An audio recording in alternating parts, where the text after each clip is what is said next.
olnud õrna aimu ka, kui palju neid asju üldse on, et ma proovin, et kas see on üldse reaalne neid üles leida ja üle lugeda. Tegin Hiiumaa ära, vaatasin, pole nagu midagi. Proovisin Saaremaa, oli tõesti poole suurem, polnud nagu midagi. Siis võtsin Pärnumaa ja Pärnumaa oli ikka jupi raskem teha kui Saared kokku.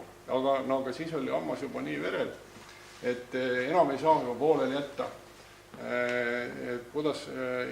Ja vapralt sõdisin läbi mustade maa ennast sinna Setumaale välja. Ja iga veekogu kohta on siis nüüd niisugune protokoll, et keskpaiga koordinaadid, igal ühel on praegu numbrid sellepärast, et ma ei ole hakanud lihtsalt sinna mingisuguseid keerulisi tähtede kombinatsioone või paroole panema, sest neid tuleb juurde esialgu vähem, et ei ole mõtet neid. Ma ei oskagi öelda, milline see kood peaks täpselt olema või et ta oleks kergem hiljem tõlgendada, või et nende koodide järgi oleks lihtsam aru saada, mis asi ja kus on. Väga mõnus tunnus on, mis kaardi järgi saab kätte kõrgus merepinnast. Miks see hea on? Et kuskil on mets ja seal on näiteks 40 RMK tiiki, mis näevad välja täpselt samasuguse nagu seebratriibud, kõik ühte moodi. Aga kui ma ei mäleta, kus ma olin, kas ma tegin selle juba või mitte, aga siis ma saan kiirelt vaadata, ma ei pea hakkama koordinaatide järgi kontrollima, et kas ma selle juba tegin. Ma saan vaadata, kui ta on meeter madalamal, siis on selge, et see ei ole see sama. Hästi hea eristustunnust, et seal võib olla näiteks 2,5-3 meetrit kogu kõigil selle 40 tiigil. Selles vahemikus on nad kõrgustes, aga ma saan vaadata, et ega ma seda kahe silma vahel jätnud või kui tuleb täpselt sama kõrgus, siis ma saan vaadata, et siis ma vaatan koordinaatide järgi, kas see oli nüüd või ei olnud see sama. Ja pindalaga on see asi, et pindala alati ei näe ja kui ma teda päriselt ei näinud, siis ma jätsin tegimata. Et mis ikka lollitada. Ma kasutasingi graafikalauda ja digitaalse pliiatsid lihtsalt selle joone vedamise on mõnusam teha kui tavalise hiirega, aga see põhimõtte vahet ei ole. Ja kõiksugu muud asjad, mis ikka andmebaasi käivad, et kus ta on, kui tal on nimi, üldjuhul on nad kõik nimetud. Aga mõnikord, kui on talu õues, siis ma panin talu nimekirja ja kas see on mingi metsatalu või laagetal või rannas või nii edasi, sellised asjad. Kui ta on ühendatud mingisuguse vooluveekoguga, siis selle nimi, kui ta asub mingis soos, siis selle nimi. Ja ma panin selle kõik, pookisin selle järvede registritabeli otsa, see mõttes, et järve ei ole küll tegelikult kuigi palju ausalt öeldes võrreldes kõige muuga, aga et need olid juba olemas ja siis hea lihtne, et ma ei hakanud tõesti kõigi järvede pindalasid kontrollima selle järgi, et ma ei viitsinud, kes tahab tehku. See ei ole. Ka huvitav oli see, et need, mis seisuveekogude registris olid, et paljusid tegelikult mina kaardil ei suutnud kindlaks teha, et nad olid kas üldse kadunud või siis on niimoodi, et on kirjas, kui näiteks mingi turbaauk kuskil Lavassaares, aga ma ei tea, missugune nendest, seal on palju.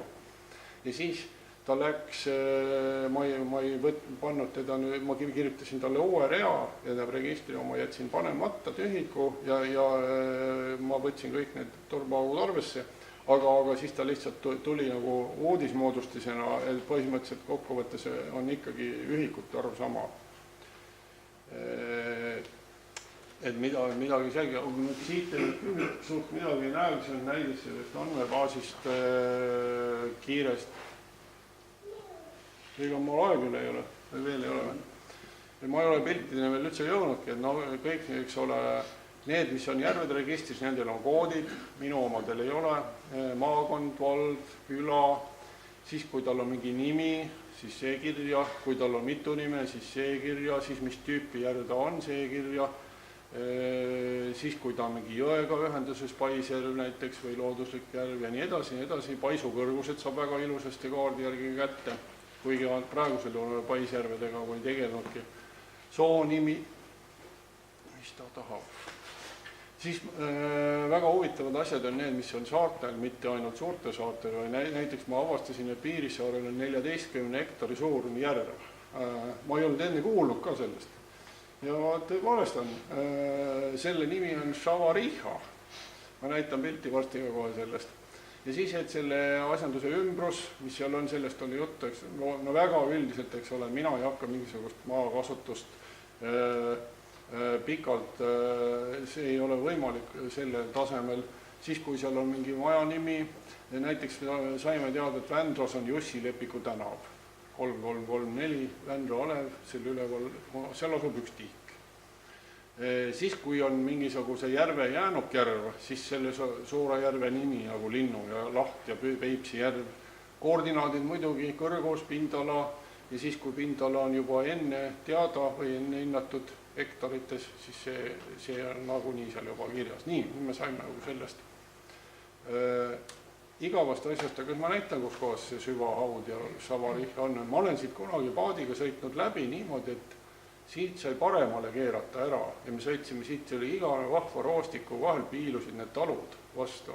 Aga siin praegu paistab küll, et see kanal on niimoodi kaevatud, et enam see asjandus ei ole praktiliselt Peipsiga ühenduses, ainult suurveajal võib-olla küll, aga nii normaalse veekoga tõepoolest on oma, et järve kohalikud on tal lausa nime pannud. Nii et näete, pool kilomeetrit pikk on ta umbes, võta või jätta. Nii, tulemused. Kokku umbes 90 000 ilma paisjärvedeta ja looduslikke ja tehislikke oli umbes ühe palju. Siin võiks nüüd teist korda ütelda, et noh, et ongi kõik. Tore, et tulite, aga tegelikult võiks veel rääkida. Et natukene täpsemalt, siis näete, et looduslikest praktiliselt kõik on laukad ja tehislikest praktiliselt kõik on tiilid. Et päris järvesid on häbemata vähearvuliselt ja tehisjärvedest selle osad on, mis ma nüüd siin eristasin, neid ei ole, pommiauk ja golfitiik ei ole seal registris vist ühtegi või mälet, golfitiike vist ikka oli paar tükki. Et selline imelik tulemus ja nüüd võtaks siis nüüd selle täpsemalt ette, et hakkame laugastest peale. Esimene, kes laugaste arvu välja pani, oli Ilmar Kask, raskesti loendatavaid miniatuurseid rabajärvi on umbes 20 000. 13 aastat hiljem loen ma Aare Mäemetsa raamatust, et meil on palju väikesi rabajärvi ehk laukad ja neist suuremaid on 20 000. Mina ei oska kommenteerida, ma panin asjast minu meelest, see ei ole see sama päris, et üks ütleb, et üldse on 20 000 ja teine ütleb, et ainult suuremaid on 20 000. Selles mõttes olen ma Aare Mäemetsaga nõus, et tegelikult mina sain ka rohkem palju kui 20 000. Et ega ma ei ole siin kritiseerimise peal väljas. Ja siin nüüd üks minu vähestest välitöödest Paukjärve äärest üle Soru Suursoo, sest pärast, et ma sõitsin Lahemaale Pärlikarbi konverentsile rongiga Tapale algul ja siis sõitsin rattaga ja siis sealt annab üle raba ratast lükata mööda laudteed ja siis teiselt poolt jälle välja.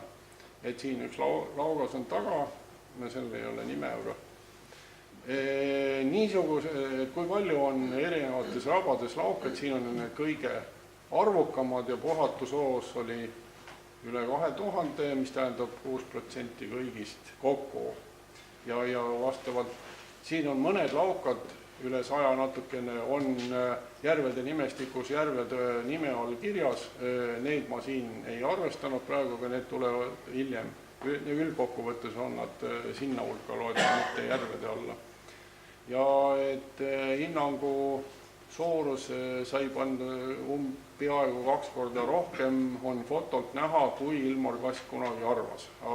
See nüüd sõltub jällegi vihmasusest ja vee tasemest ja millest kõigest, aga vähemalt mina lugesin nad ükshaaval üle. Iseasi, et ma kindlasti tegin vigu ka selles ülelugemises, seepärast, et neid oli ikka nii pagana palju. Ja ma olen üsna kindel, et kui hakata 40 000 asja lugeda, et kuskil ikka midagi ununeb või midagi tuleb topelt natukene, aga ma arvan, et üldmuljet see ei muuda.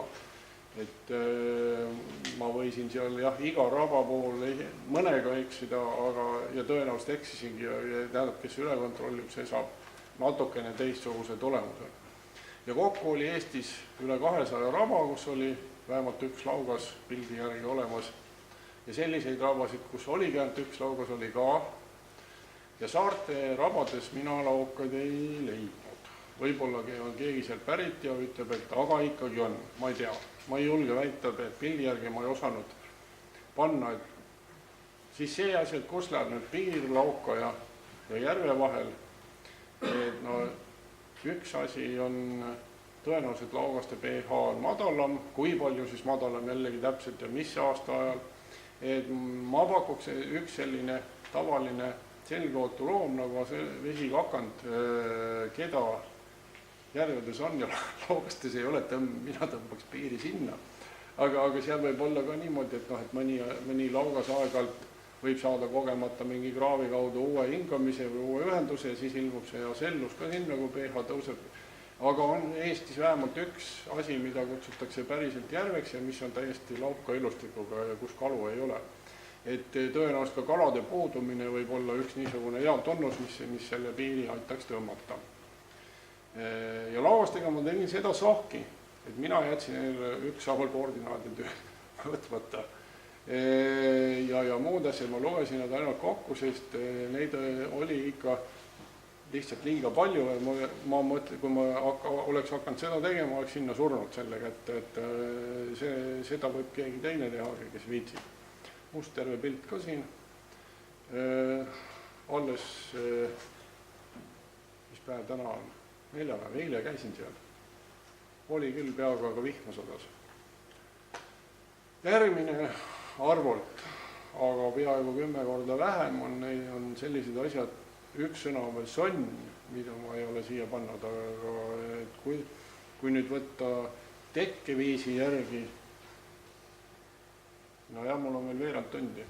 Nii, laseme siis aga kapakus edasi, et ma ei hakka seletama, et nad võiksid olla jõelombid ja jõejärved, kas või kui nad on väga suured, aga need on jõetekkelised. Ja kõige suurem vana jõgi Eestis on minu arust Narva Strooga, see Jaama Strooga Narva jõer, sest mida suurem jõgi, seda suuremad saavad vanajõed kah olla.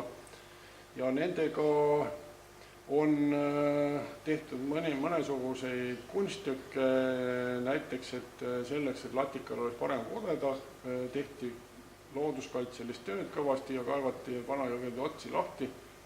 Ja kus sa näed, latikad muidugi läksidki sinna sisse, aga need, see vahepeal juba olid harjunud nende umbsete tingimustega, et need, enam neid seal ei ole. Ilmselt latikad ja mõnigi muu tegid neile 1-0 ära.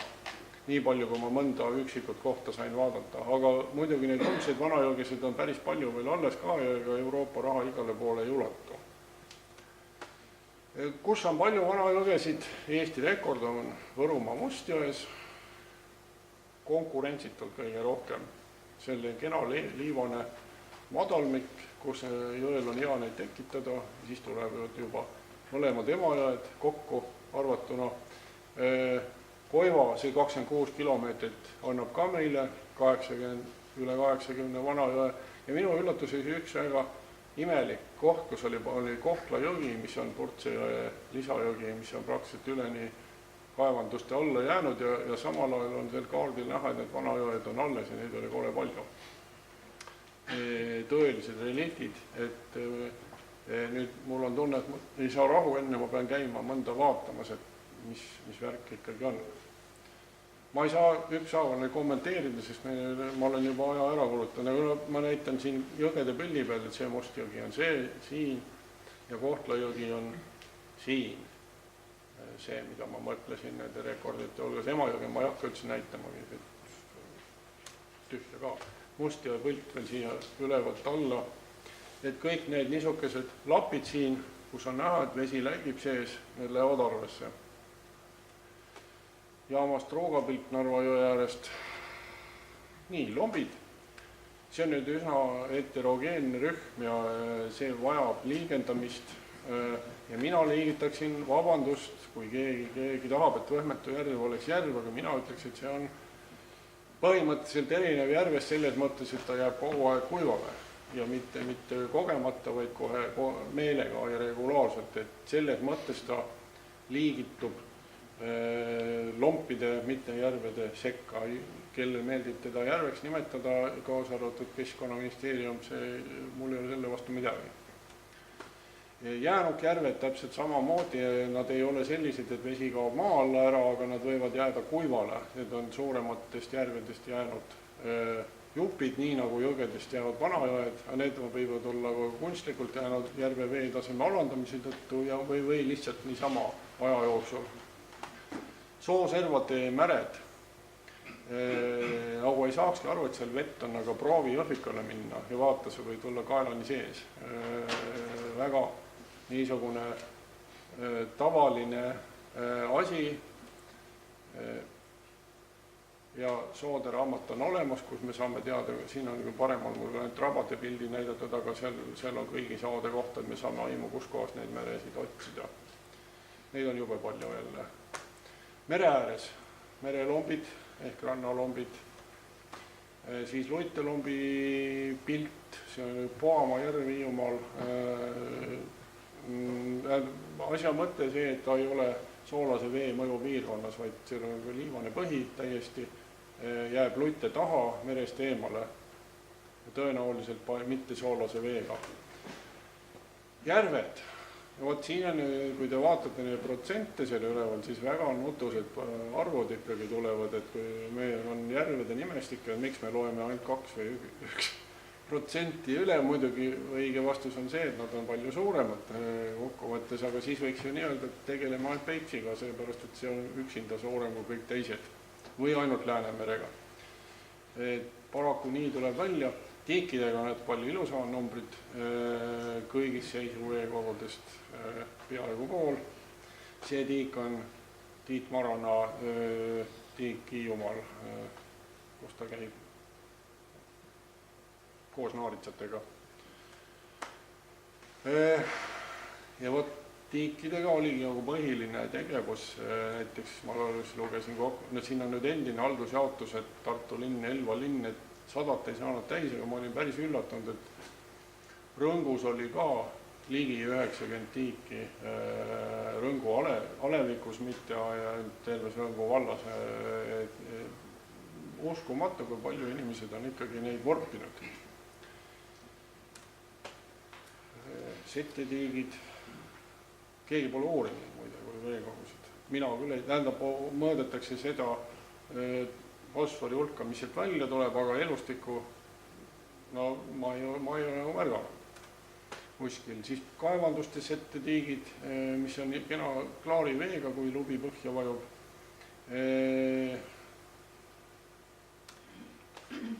Karjäärid näevad umbes samamoodi välja nagu kaevanduse settetiigid. Küll lähme edasi. Liivakarjäärid on olemas, turbakarjäärid on olemas, siis on olemas niisugused asjad nagu, ma panin tegelikult turbakarjäär ja turbaauk, kuidas seda otsustada, aga ma mõtlen nendele, et on kole palju niisuguseid pisikesi kraavimoodi asjandusi, mis paistavad kohati olema isegi käsitsi kaevatud, mitukümmend aastat tagasi ja võssa kasvanud, ja seal on siiamaani vesi sees, jällegi me ei tea neist mitte midagi. Nii, aga nüüd õnneks, mul on veel 5 minutit. Ja nüüd on meil tabel umbes 50 000 reaga, seni oli 2000, see tähendab, meil on hästi palju igasuguste Eesti veekogude kohta. Siin on uuesti seesama 90 000 asi lahti kirjutatud, aga ma ei hakka seda jälle kommenteerima, et küsige hiljem, kui aega peaks olema. Osa siit on need, mis on nüüd registris olid olemas, aga mida ma kaardilt ei leidnud, aga osa nendest võis sõita jällegi selles kategoorias tagasi, et nad ei läinud kaduma, kuigi ma ei osanud vahet teha, mis on mis registriandmete põhjal.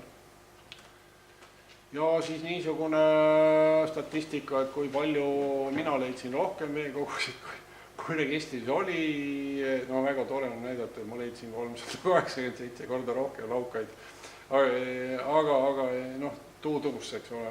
et registris ei olnud lutte, lompe ega pommiauke, aga siin on ka näha, et ma leidsin 10% järvi juurde, mida registris ei olnud. Kindlasti mitte ei ole mina esimene, kes neid järvi kunagi näinud on, aga et kuna neid ei olnud kirjas, siis ma täiendasin seda tabelit sedamoodi. Ja nüüd õnneks ma ikka vist jõuan läbi veel, et mida selle jamaga peale hakata. Et üks hull leidus hea küll, aga mis meil sellest kasu on. Et minul oli huvitav väga mitu aastat vaadata, kus midagi leidub. Ma leidsin oma enda kodulähestastest valdadest niisugust veekogusid, mis pole õrna aimugi. Sõidad autoga mööda 300 korda sellest kohast ja sa ei tea, et 100 meetri kaugusel osas on suur karjäär. Väga ilus.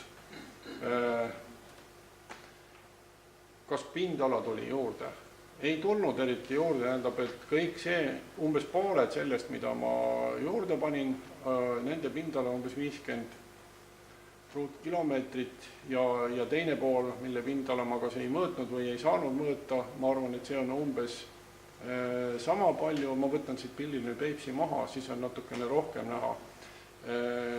Aga et Võrtsjärvega, kui teine 50 siia juurde panna, tekib juba pool Võrtsjärve juurde pindala, et ei olegi nii väga vähe ja kus juures need väiksed asjad on madalad ja levitavad atmosfääri hirmsaid mürgiseid aineid, sellised nagu süsinikdioksiid ja metaan ja ma ei tea, mis kõik veel, mis on väga kahjulikud meie loodusele ja veavad meid hukatusse varem või hiljem. See on puha nende veekogude süü.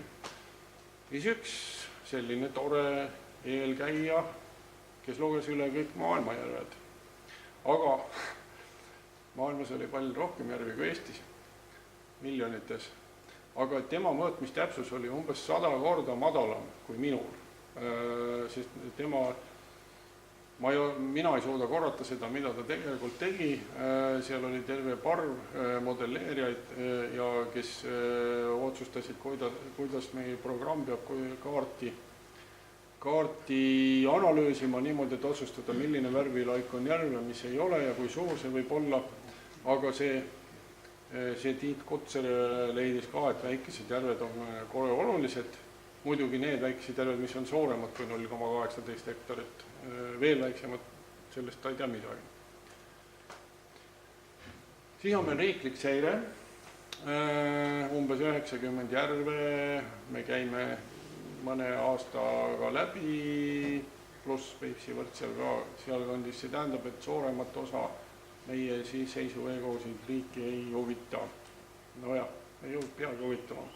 Aga väikeste veekogudega tegelejad on Tartu Ülikoolis ja on Loodushoiukeskuses. Üks oli see Vanajõgede lahti kaevamine, aga siis tänu Loodushoiu meestele mina sain kolada Laevajõe alamjooksul palju ja allikatel ringi ja see on väga huvitav oli. Ja siis on selline asi, et enda jaoks, et mina enda jaoks oskan neid veekogusid paremini liigendada. Nüüd te arvate, et ma olen päris lolliks läinud, et miks 2 on enne kui 1. Sellepärast ma arvan, et 1 on kõige tähtsam, aga ma seda kaardilt alati ei saa aru. Ma saan kaardilt aru teke, kas ta on kunstlik või looduslik, see on näha. Aga kas veeresiim on alaline või ajatine, et seda ei näe ja sellepärast ma olen sunnitud selle teisele kohale jätma. Ja olulisuselt alles 3. kohal minu meelest tuleb see, et mis sorti vesi see sinna sisse imbub ja siis 4. kohal võiks olla see, kui suur ta on. Ise siin võib olla loomulikult keegi ütleb, et tegelikult suurus on kõige olulisem ja nii edasi. See selleks praegu, ja see on nüüd nii pikk tabel, et ma ei jõua seda kommenteerida, ma kõigepealt pean asja juttu ära lõpetama, siis me võime siia tagasi tulla, kui mulle loba antakse. Ja see on see sama asi, et ma nüüd kirjutasin kõik, mis ma arvan kõigi nende sortide kohta. Varem on neid sorte tehtud järvede kohta, nagu te olete väga palju aastaid juba kuulnud. Siin on 10 tüüpi ja tegelikult oli tal neid veel rohkem, aga neid koos kõige väiksematega on neid veel rohkem. Ja veepoliitika raamdirektiivi järgi on Eestis praegu 8 järvetüüpi, aga see need 8 tüüpi käivad jälle selle 1,25% veekogude kohta. Kõik ülejäänud 98,75% veekogudest need siia ei puutu ja nendega me ei tegele. Ja isiklikus mõttes, et mind lihtsalt huvitab, et kus mingisugune liik elab, sest ma ajan neid liike taga mööda maad ja mööda vett ja järvedes ja tiikides ja vooluvetes ka. Vooluvettega. No ja see küsimus tekib teil ka, et loll on ikka loll, aga kui ma olen amatöör, siis ma olen amatöör, et miks ma raha ei taotlenud, ma ei viitsinud.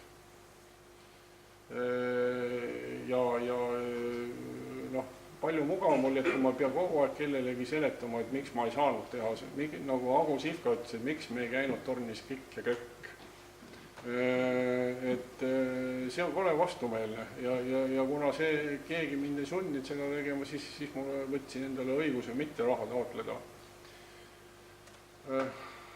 Siin on mõnede kohalviibijate kommentaare isegi. Mitte väga palju, sest varsti ma ei julgenud kellelegi öelda, mida ma teen. Ma lihtsalt tegin. Ja mis edasi? Ongi 1 minut veel jäänud. Et laugaste koordinaadistamisega ma ei viitsi praegu kohe tegelema hakata ja ilmselt ei hakkagi, seepärast, et mul on vooluvete asi alles algusjärgus ja vooluvetega on veel see asi, et seal on igal veekogul on rohkem tunnuseid kui seisuveekogul, sellepärast, et vooluveekogul on algus ja lõpp ja need mõlemad tahavad koordinaate saada. Ja vooluveekogul on veel see asi, et ta läheb tavaliselt teise vooluveekogu sisse ja siis on oluline teada, kui kaugel see tolle teise soodmest asub või algusest pigem. Ja igasugust kriibukrabumist on, et ma hakkasin suure hooga pihta Kagu-Eestist jälle, seekord Kagu-Eestist, aga jäin kuhugi Enlosohu tappama seepärast, et ma ei suutnud uskuda, et nii palju kraave maailmas võib olla. Aga ma ei ole jonni jätnud ja arvan, et ma tegelen sellega tasapisi edasi. No nii. 60 minutit täpselt läks. Kena. Aitäh.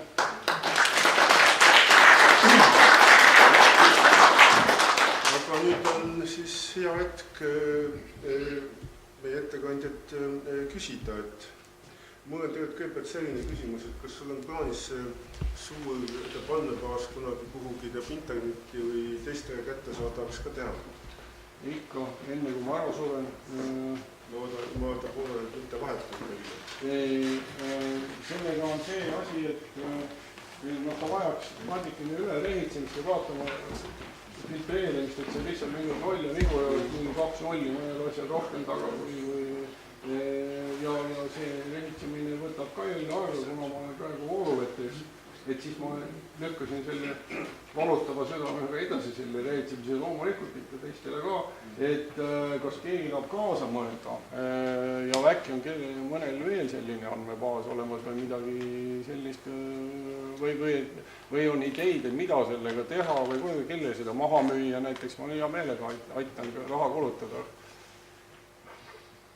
See peab võimalus, et sellele nüüd tagantjärgi toetust küsida sellele tööle, et töö on tehtud juba, see on nüüd tegelikult, see võiks olla täiesti võimalik, aga eks see on muidugi su enda niimoodi otsustada, aga selles mõttes on alati hea tagantjärgi raha tahab küsida, et siis on töö on juba tehtud, et sul on endal see tunne, et ma saan anda selle tehtud töö. Ja ma ei arva, et see oleks minu isiklik omand senikaua, kui me ei ole teistmoodi kokku leppinud. Kas ükski omavalitsus või nagu kutsutakse haldusüksus ei ole sulle pakkunud või sa pole ise küsinud? Ei, ma ei ole midagi küsinud. Sa ikka pane kuulud üles, ma arvan, et väga palju huvilisi. Ei, huvilisi küll, aga nagu ma siin kirjutasin, et see on ju puhas kodanikualgatus. No liigne tagasihoidlikkus pole vool. Sellepärast, et siis ma pean hakkama kohe mingi formulare täitma ja aru on. Pannakse sulle sekretäri, aga räägi veel seda, et kuidas sul ikka see juba need formuleeritud need mõisted ja lombid ja kõik. Kui palju üks analoog sul oli maailmas toodud, mis oli palju tähendab, kuidas mujal, kas kuskil mujal sellist entusiasti ja siuksi võrreldavaid ingliskeelseid lompe ja nii-öelda. No ma arvan, et mõnes sellises riigis nagu näiteks, kus peaaegu veekogusid ei ole, nagu Malta või mingi mingisugune saar kuskil keset kauget vett, aga lähinaabrite kohta kindlasti on see võimatu Venemaa jaoks lihtsalt mõõtmete tõttu. Soome täpselt langeb ka välja, sest ja teisest